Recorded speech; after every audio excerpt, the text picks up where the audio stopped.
Courtney James, and I'm here with Gary Lohman, the VPX of 9 Mile Metals, and Patrick Cruickshank, the CEO. How is it going this morning, you guys? Beautiful day here, Courtney. We've actually got sunshine. Oh my goodness, that's a first. I'm doing well. Hi, thanks for having us back, Courtney. Great. Well, it's been a little while since we've chatted, and there's been some news that has come out as of late from 9 Mile Metals. So I think first I would just like to hear a little bit about the assay results that came out. I know that there was some copper equivalent in there over certain amounts. And so I was just hoping that, Gary, you could touch on that a little bit and give us a bit of a background on what that release meant and what can be expected from it. Yeah, this hole was drilled 40 meters east of our hole number 2. And in parallel, one thing we're doing is drilling along the same azimuth as like our previous hole, plus the Canoe holes to just facilitate modeling. Because we are going to pull all this data together. And in this hole, we hit 3 zones of mineralization. The upper zone, I would say, was more geochemically anomalous, but we did get good mineralization deeper in the hole in zones 2 and 3, where we were getting like up to over 1%. I think it was up to 1.86% over 7.5 meters of copper. And again, these are similar to the previous hole to the west, hole 2. And we're also finding that the lead zinc is near the base of the section, at the bottom of zone 3, just prior to intersecting the graphitic sediments. And in those areas, that's where it's getting a little more enriched with the galena and the salarite. And with the galena, then we get the increased silver assays. Okay, interesting. And sorry, so what does it mean when you have those minerals at the base of it?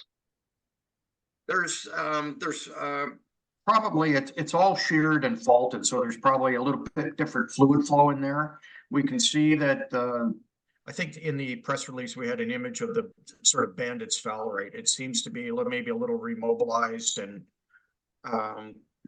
very distinct brownish color in the rock, and there are, I'd say, thin bands of galena. Looks very like silvery type. It's very shiny, and when it's enriched in silver, can get a little sort of a more of a bluish gray color.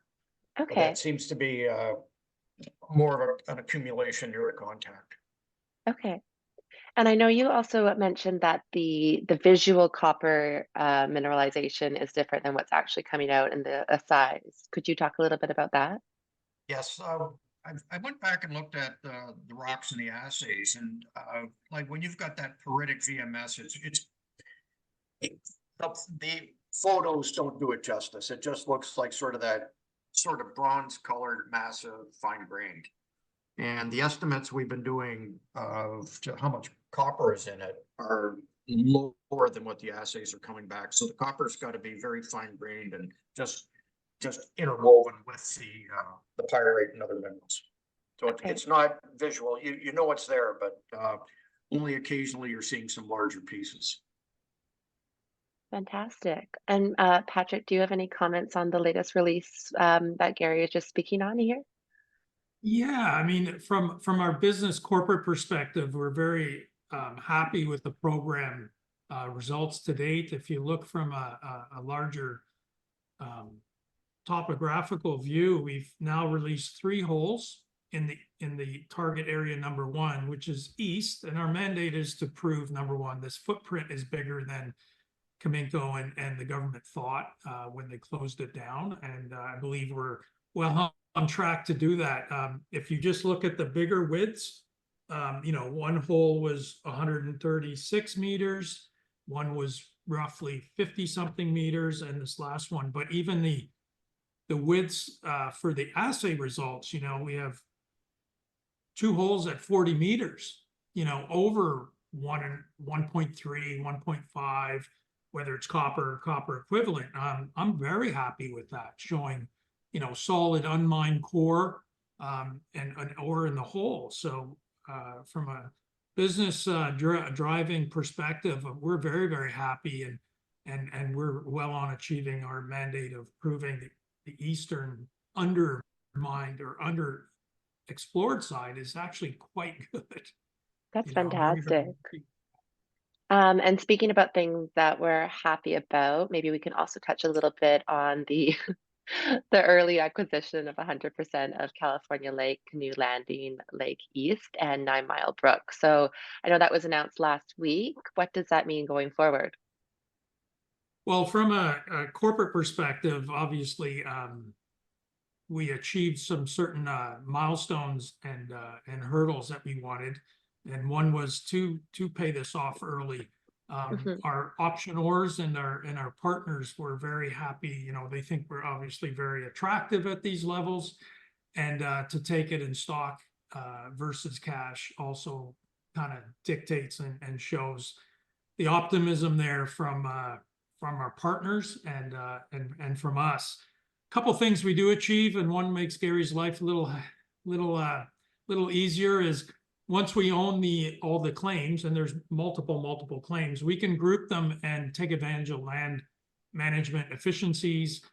So there's less assessment work per claim, and we can group them and do one claim and spread those expenses over fewer claims to have less reporting. But you know, the bottom line is, if we're optimistic on our Western portfolio now that we're getting out of that winter time and access issue, and we're going to go explore and have very aggressive program on all of our targets that we had in our roadmap.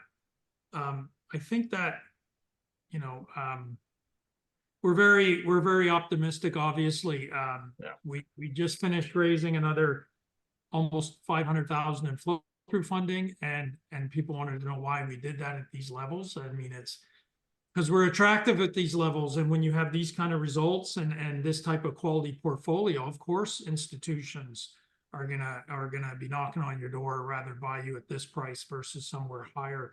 And these are our institutions, but we were very forthcoming in telling them we did not want a lot of funding at these levels for dilution, but we topped up again, and now we're almost back to where we were prior to drilling at the Wedge, and we have a full funded flow through portfolio for this year to go after the Western portfolio. Because if you remember, we have California trends, we have hole 10 to revisit, we have the Tri-Bag and West Wedge on the trend of the Wedge, all those things to address. And we've come up with our roadmap for now going forward till October, November. And we can't wait to share that with everyone very shortly. Fantastic. And I know one more thing that people are dying to hear about a little bit is the bulk sample. So that's getting ready for the next step in permitting, or where are we at with that? We've received our permits for the bulk sample, and they're good for the calendar year. We have just received our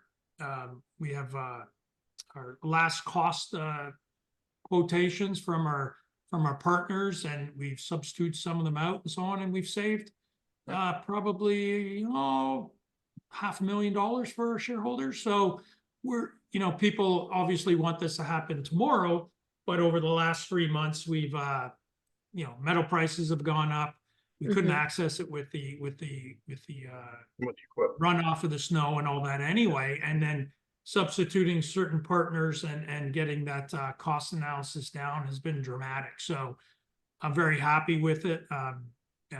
We are now talking with the mills and smelters for the next stage. Excellent. Gary, do you have anything to add on that? No, I think like what Patrick said, just anxious to get back at it. We've got a lot of work to do. We've got some very distinct trends to investigate at the Wedge and California Lake and hole 10, and just let the roads dry up so we can get access and start working again. Amazing. Well, I will allow you guys to continue plugging away, but I really appreciate you taking the time to answer some of the questions that I've had, and I think some other people have had as well. Yes. Well, thank you. I know the crew's still working hard. We're still cutting core on the last hole or two, and getting those out to ALS and rush assays.